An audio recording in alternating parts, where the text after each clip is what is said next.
오늘은 들은 사람 중에 믿는 자가 많으니라고 하는 제목으로 함께 은혜의 말씀을 잠시 나누도록 하겠습니다. 옛날 어느 나라에 막강한 권력을 가진 왕이 있었습니다. 이 왕은 상상력이 풍부한데 특이한 아이디어를 실천하는 사람이기도 했습니다. 그중 하나가 죄인에 대한 처벌법이었는데, 누가 죄를 저지르면 원형 경기장에다가 그를 중앙에 두고 두 개의 선택문 중 하나를 고르게 했습니다. 한쪽에는 호랑이가 있었고 한쪽에는 당대의 가장 아름다운 미녀가 그 문에 있었습니다.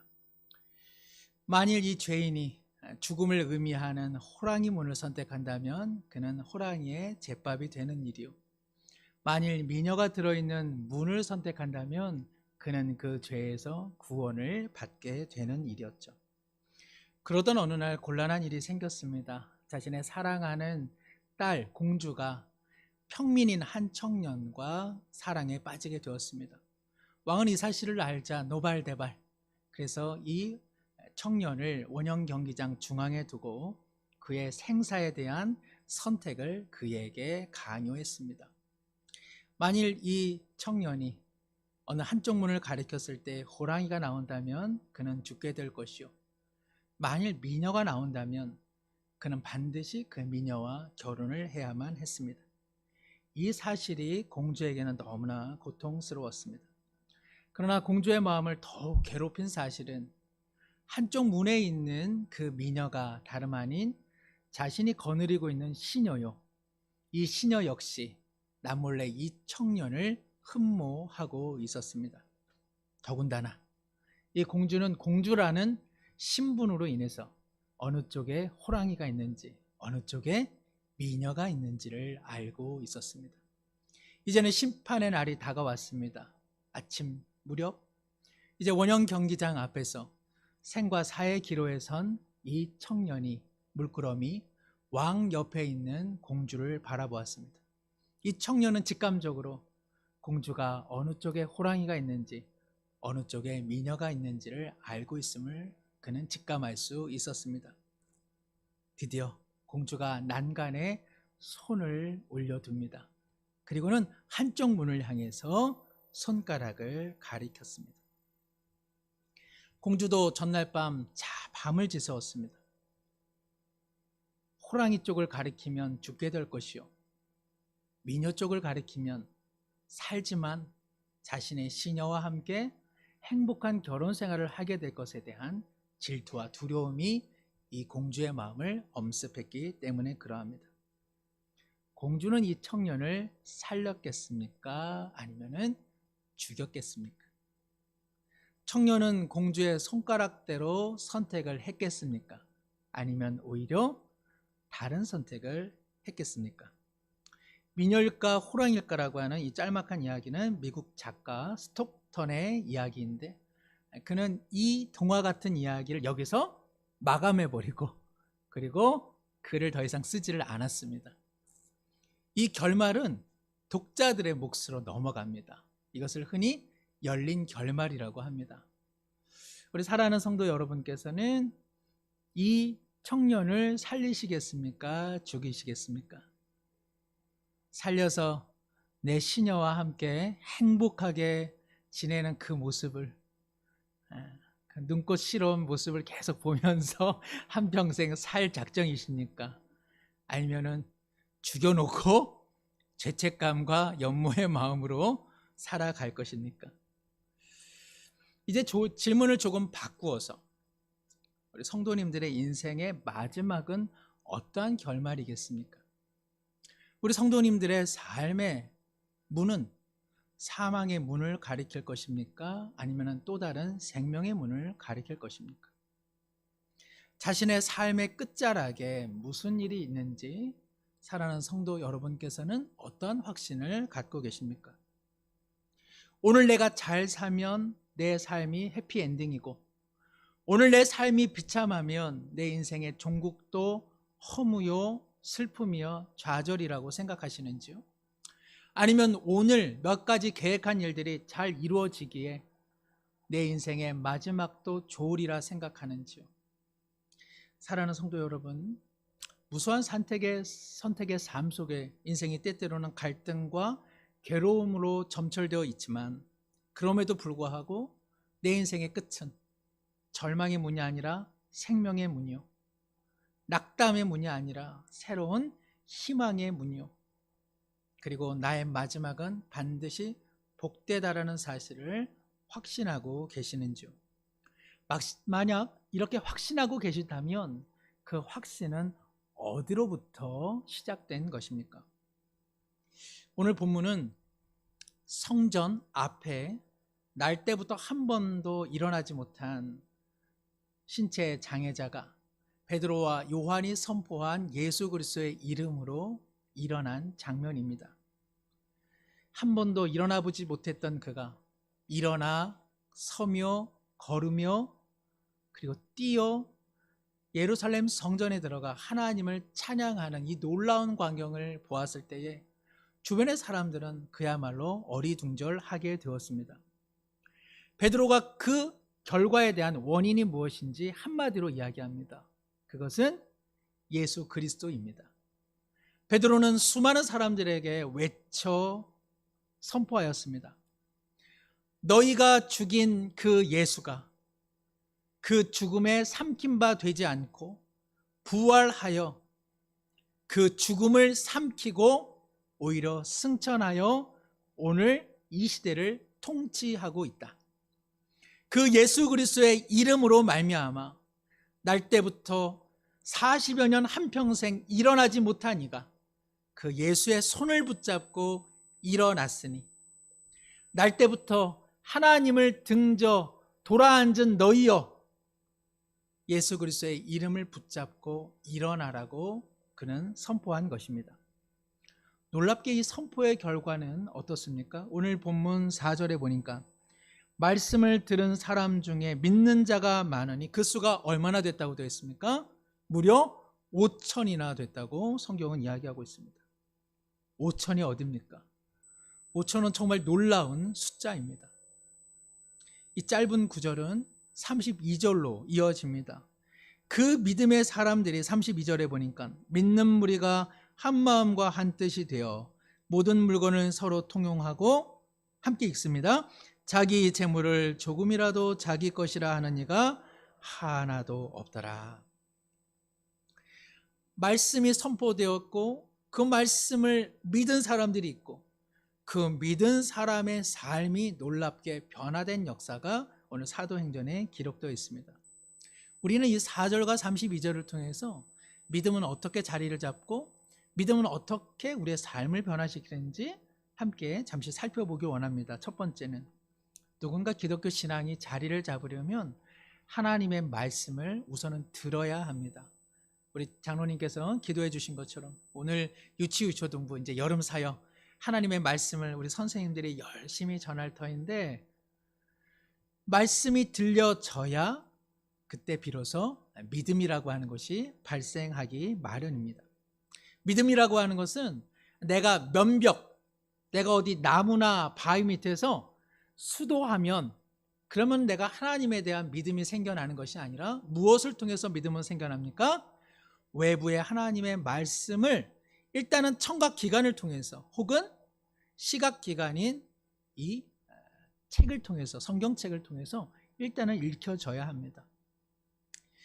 많은 어떤 성도님들은 성경을 덮어놓고 믿자 하는 분이 계시는데 성경을 덮어놓고 믿어서는 안 됩니다. 덮어놓으면 어떻게 됩니까? 요즘처럼 습한 날에는 성경책에도 곰팡이가 씁니다. 옆에 계신 분들 성경책에 혹시 곰팡이가 있는지 성경을 어떻게 읽어야 됩니까? 펼쳐놓고 펴놓고 읽고 믿어야 될 줄로 믿습니다. 두 번째는 말씀이 들려지기만 하면 자동적으로 믿음이 생기느냐? 그렇지는 않습니다. 날 때부터 일어날 수 없었던 사람이 예수 그리스도의 이름이 선포되어질 때에 그는 그것을 믿음으로 받아들였습니다. 베드로와 요한이 이 사람이 일어난 것은 내 자신의 경건의 능력이 아니라 죽으셨으나 부활하사 그 죽음을 삼킨 예수 그리스도의 이름을 그가 받았기에 그가 일어났다라고 고백한 것처럼 말씀을 들을 때에 우리의 믿음이 항상 능동적으로 결부되어야 하는 것입니다. 같은 말씀을 들어도 어떤 분은 그냥 뒷전으로 획하니 던져버리는 분이 계시고요. 어떤 사람은 베드로와 요한이 예수 그리스도를 선포할 때에 저 베드로와 요한은 한 몇 살쯤 됐을까? 저 베드로와 요한은 왜 저 따위로 옷을 입었나? 아니면 주변의 환경, 떠다니는 구름, 아니면은 잡다한 생각으로 정신을 한 곳에 모으지 않을 수도 있습니다. 어떤 이는 같은 말씀을 들어도 그 말씀을 왜곡시켜 듣기도 하고 또 여러 가지 약속이나 자신의 생활의 이야기로 그 말씀을 희석시키는 경우도 있습니다. 사랑하는 성도 여러분, 지금 11시 반, 우리 대한민국 수많은 교회에서 얼마나 하나님의 말씀이 지금 선포되고 있겠습니까? 그러나 그 말씀을 귀로는 들을지언정 마음으로 듣는 이는 얼마나 된다고 생각하십니까? 그 말씀을 믿음으로 결부시켜 내 것으로 삼는 이들은 얼마나 된다 생각하십니까? 말씀을 전하는 저에게는 감사한 일이란 주신 말씀을 믿음과 결부시켜 한 주를 살아내시는 분입니다.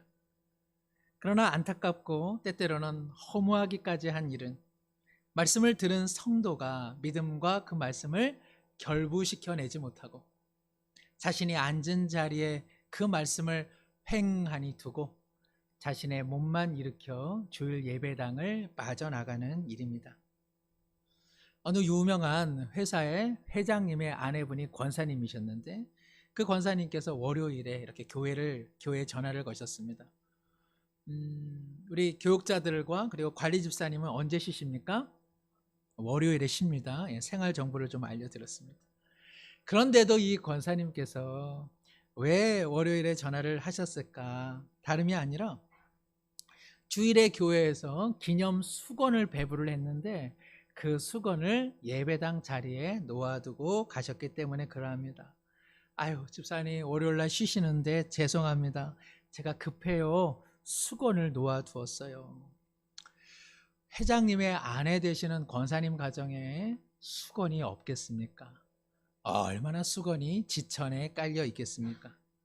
그런데도 교회를 사랑하시기에 교회 기념이 되는 그 수건을 가지려고 했던 그 애정, 우리도 같이 갖고 있습니다. 그러나 사랑하는 성도 여러분, 설령 교회의 수건을 찾을지언정 주일에 주신 말씀을 예배당 자신의 좌석에 놓아두어 몸만 빠져나왔는데 어떻게 하면 좋겠냐고 월요일에 교회에 전화를 걸어 그 말씀을 조금 보관해 달라고 내가 오늘이라도 주신 그 말씀을 찾아가겠노라고 전화를 하는 분은 얼마나 있겠습니까? 주일에 자신이 놓고 간 물건에 대해서는 찾을지언정 하나님의 말씀을 놓아두고 떠난 일에 대해 한 주를 시작할 때 마음이 애석한 경우는 얼마나 있으십니까? 히브리서 4장 2절에 이러한 말씀이 있습니다. 우리 화면을 통해서 함께 읽겠습니다. 그들과 같이 우리도 복음을 전함받은 자들이나 들은 바 말씀이 그들에게 유익하지 못한 것은 듣는 자가 믿음과 결부시키지 아니함이라. 함께 하나님의 말씀을 들었음에도 그 말씀이 저들의 신앙생활에 아무 유익이 없었는데 그 이유는 무엇입니까? 들은 말씀을 믿음과 결부시키지 않았기 때문에 그러합니다. 무릎이 불편하여 근본 수술을 받을 때에 의사분께서 제게 연거푸서 하신 말씀이 있습니다. 이 수술의 회복은 의사 자신의 몫이 반이요 환자의 몫이 반입니다. 저도 열심을 다해서 수술하지만 그것은 50%에 불과할 뿐 수술한 이후에 회복의 모든 과정은 환자 스스로의 재활 능력이라고 노력이라고 저에게 연거푸 이야기했습니다.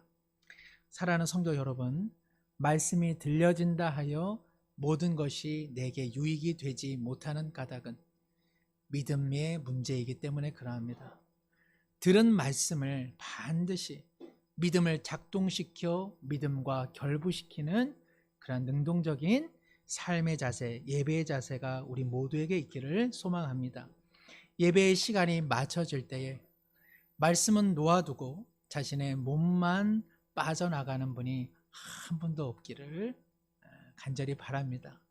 제가 그런 분이 있으면은 권사님, 장로님, 집사님 거기 서세요. 제가 말씀 챙겨드릴게요. 제가 그렇게 이야기를 하겠습니다. 세 번째는 말씀을 듣고 말씀과 믿음을 결부시킨 이후에 오늘 32절을 보니 그 믿는 무리가 한 마음과 한 뜻이 되어 모든 물건을 서로 통용하고 자기 재물을 조금이라도 자기 것이라 하는 이가 하나도 없더라. 참 믿음은 무서운 겁니다. 사랑하는 성도 여러분, 너무 믿음이 좋으면 큰일 나기는 합니다. 오늘 이 사람들이 하나님의 말씀을 받고 믿음과 결부시키니 그들의 삶에 놀라운 변화가 초래가 되었습니다. 그들이 자신의 것을 자신의 것으로 여기지 않고 함께 나누는 삶을 지향하더라는 것입니다. 어떻습니까? 이 말씀을 들으니까 너무 과하게 믿어서도 안 되겠다 그런 생각을 하시는지, 나도 언제면 저 믿음의 지경까지 나갈 수 있을까 이 소망을 갖게 되시는지요?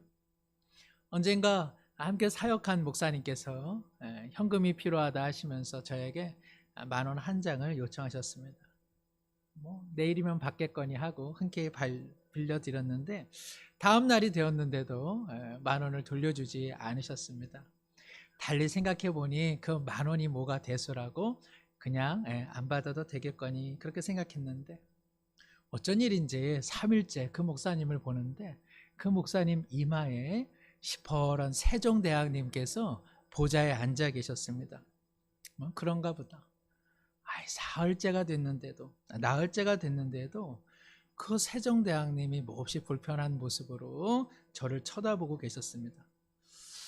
한 일주일이 지났을까요? 제가 목사님에게 말씀드렸습니다. 목사님 얼굴이 자꾸 세종대왕님 얼굴로 보이는 까닭은 무엇인지요?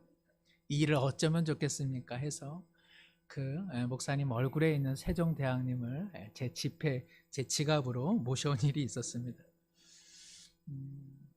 다른 사람에게 선행을 베푸는 일도 쉽지 않고 내가 베푼 선행을 내 자신이 있는 일도 쉽지가 않습니다. 그 사람이 조금이라도 감사함을 표해 주었으면 하는 마음이 우리 가운데 있습니다. 오늘 32절의 말씀은 단순히 선행을 베푼 일이 아니라 자신들의 삶의 기반이 물질인데 그 물질을 함께 나눔으로써 내 인생의 삶의 기반은 더 이상 세상의 물질이 아니라 하나님임을 그들은 신앙으로 믿음으로 천명하고 있습니다. 제가 정작 드리고 싶은 이야기는 이것입니다. 말씀을 들었습니다. 그 말씀을 믿음과 결부시켰습니다. 그런데 어떻게 이러한 파격적인 삶으로 나타났을까요? 그들 가운데에 무엇이 있었기에 그들은 이러한 삶으로 그들의 지평을 확장해 나갔을까요? 분명한 사실이 하나 있는데 초대교회 교인들에게는 바로 한 가지 믿음이 생겼습니다. 그것은 자신들의 종말에 대한 하나님의 시각이었습니다. 믿는 자의 삶이란 고난과 고통이 엄습한다 할지라도, 인생의 괴로움과 인생의 광야를 건넌다 할지라도, 내가 이루고자 했던 꿈이 좌절된다 할지라도, 내가 선택한 것이 오늘 내 삶의 비참한 결과를 안겨준다 할지라도 내 인생의 마지막은 부활이요 영광이요 하나님을 향한 찬양이요 완전한 회복이라고 하는 사실을 그들은 끝내 믿었던 것입니다. 사랑하는 성도 여러분, 우리의 삶은 오늘 내 삶의 여하에 따라 운명되어지고 결정되어지는 열린 결말이 아닙니다. 우리의 삶은 생명일까 죽음일까 열린 결말이 아니라 예수 그리스도께서 죽으셨으나 부활하심으로 말미암아 그 죽음을, 그 절망을 삼킴으로써 이제 예수 그리스도를 믿는 자는 부활이요 생명이요, 길이요, 그리고 산 소망임을 믿게 하시는 줄로 우리는 믿습니다. 사랑하는 성도 여러분, 오늘 내 삶의 여하에 따라 우리 인생의, 우리 가정의 결말이 다른 것이 아닙니다. 이미 결말은 주어졌습니다. 예수 그리스도의 죽으심과 부활, 예수 그리스도의 승천과 지금의 통치로 인하여서 우리의 삶은 행복이요, 기쁨이요, 감사요, 영생이요, 그리고 부활인 줄로 믿습니다. 이것이 바로 기독교 신앙입니다. 기독교 신앙을 믿으면서 하나님 드라마의 전체 완성된 최종의 대본을 알지 못한다면 이처럼 비참한 일은 없습니다. 기독교 신앙을 갖는다는 건, 기독교 신앙에 들어선다는 것은 내 인생의 처음을 아는 것이요, 내 인생의 결말을 다 아는 것입니다. 우리가 알고 있는 하나님 드라마의 시작과 마지막은 무엇입니까? 하나님께서 세상을 지으셨다. 그러나 인간은 타락했다. 그러나 하나님께서는 우리를 살리시기 위하여 소망의 약속을 주셨다. 그 약속에 대한 메시지로 율법과 선지자들을 보내요. 이 구원의 약속을 성취시킬 메시아가 오실 것이다. 예수 그리스도께서는 오셔서 죽으셨으나 부활하셔서 그 죽음을 삼킴으로써 우리를 향한 구원을 완성하셨다. 그리고 그 예수 그리스도께서는 이제는 영광 가운데 승천하셔서 다시 오실 그때까지 세상과 모든 만물을 통치하고 계신다. 사랑하는 성도 여러분, 우리의 오늘은 이미 시작되고 이미 완성된 하나님 나라의 드라마 속에 있음을 늘 기억하시기를 바랍니다. 우리의 삶의 최종회는 마지막까지 가봐야 하는 것이 아니라 이미 최종회가 이미 완성이 되었습니다. 성경에는요, 그래서 하나님 드라마의 최종회에 대한 대본이 자주 등장합니다. 그 중에 우리가 잘 아는 것이 요한계시록 21장 3절과 4절인데 우리 화면을 통해서 함께 읽겠습니다. 내가 들으니 보좌에서 큰 음성이 나서 이르되 보라, 하나님의 장막이 사람들과 함께 있음에 하나님이 그들과 함께 계시리니 그들은 하나님의 백성이 되고 하나님은 친히 그들과 함께 계셔서 모든 눈물을 그 눈에서 닦아주시니 다시는 사망이 없고 애통하는 것이나 곡하는 것이나 아픈 것이 다시 있지 아니하리니 처음 것들이 다 지나갔음이러라. 아멘. 요한계시록에는 하나님 나라의 최종회의 어떤 모습인지를 이미 다 완성되어 있습니다. 곡하고 애곡하고 아파하고 눈물 짓고 상처로 인해 흐느끼는 일은 다 지나갔으니 모든 것이 새롭게 회복되었다고 이미 성경은 말씀하고 있습니다. 제가 유일하게 보고 있는 드라마가 하나 있습니다. 다 못 보고는 있지만 인사이더라고 수요일 날에 말씀은 드렸는데, 주인공이 사법연수원의 수석 졸업을 앞둔 청년입니다. 그의 아버지도 검사인데 불의와 싸우다가 의문사를 당했습니다.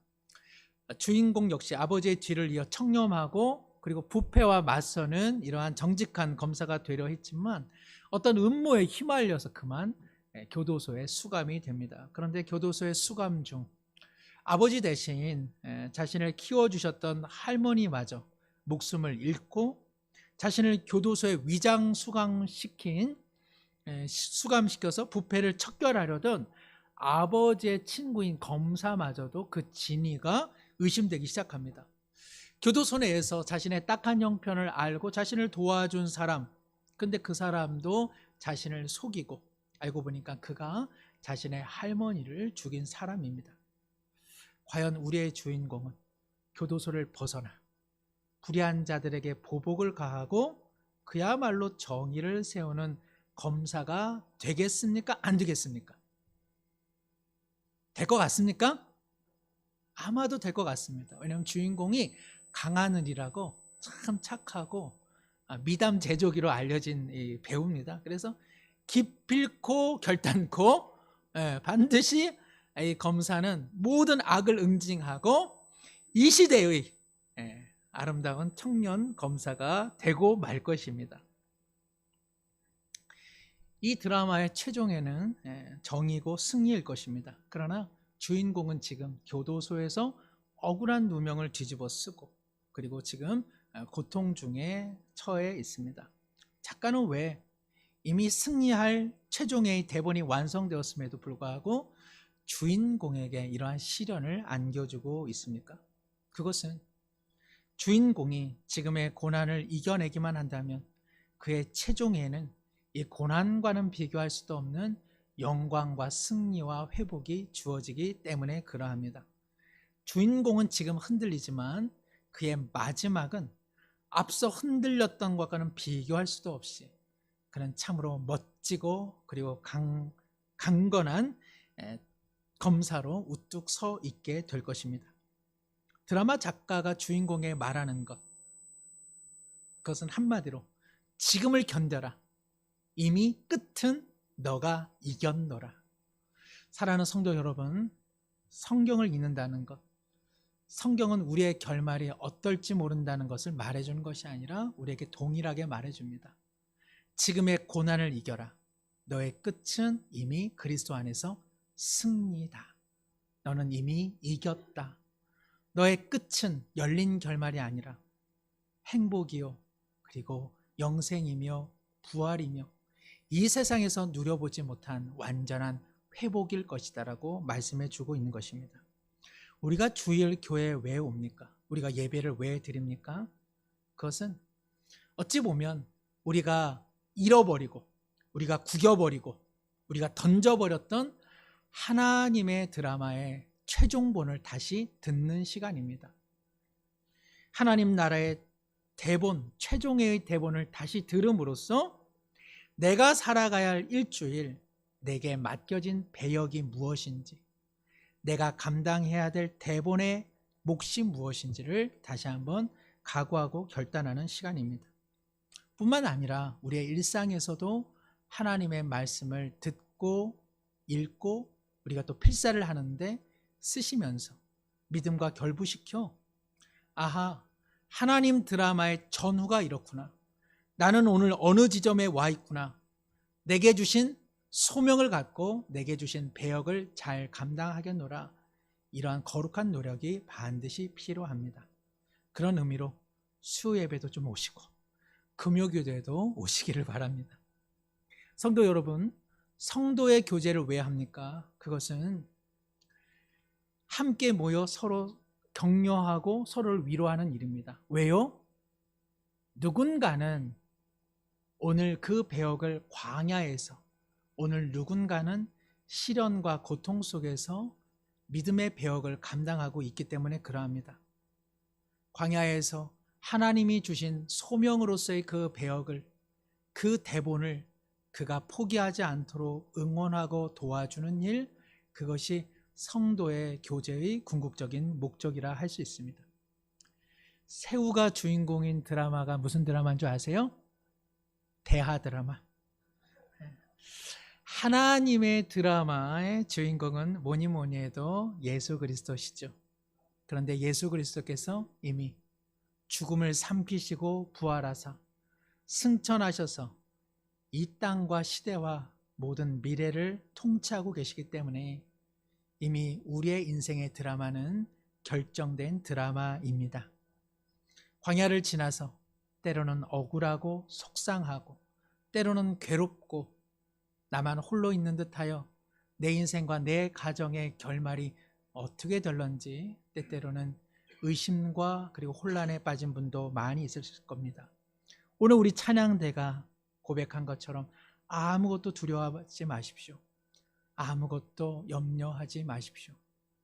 우리의 인생의 마지막은 승리하신 주님으로 인해 우리도 승리요, 우리도 영원한 생명인 줄로 믿습니다. 그리하여 한 주의 광야길 속에서도 고난을 배경으로 한 우리의 배역을 진실함으로 잘 감당하여 하나님 나라의 명배우가 되시는 우리 모든 성도님들 되시기를 다시 한번 축복합니다. 기도합니다. 하나님 아버지, 우리 인생의 고통스러운 광야를 지날 때에 하나님 구원 드라마의 최종회를 기억하게 하옵소서. 열린 결말이거나 나의 행동 여하에 따라 변경되는 이야기가 아니라 죽으셨으나 부활하신 그리스도로 말미암아 이미 확정된 승리요 결정된 자랑이오니 주님의 말씀을 읽고 듣고 필사할 때 믿음과 결부시켜 비록 고난이 배경인 삶을 살아갈지라도 그리스도의 죽으심과 부활과 승천과 통치로 말미암아 승리의 최종에 영광의 최종회를 늘 기다리는 명배우의 삶을 우리 모두 살아가게 하여 주시옵소서. 예수님의 이름으로 기도드리옵나이다. 아멘.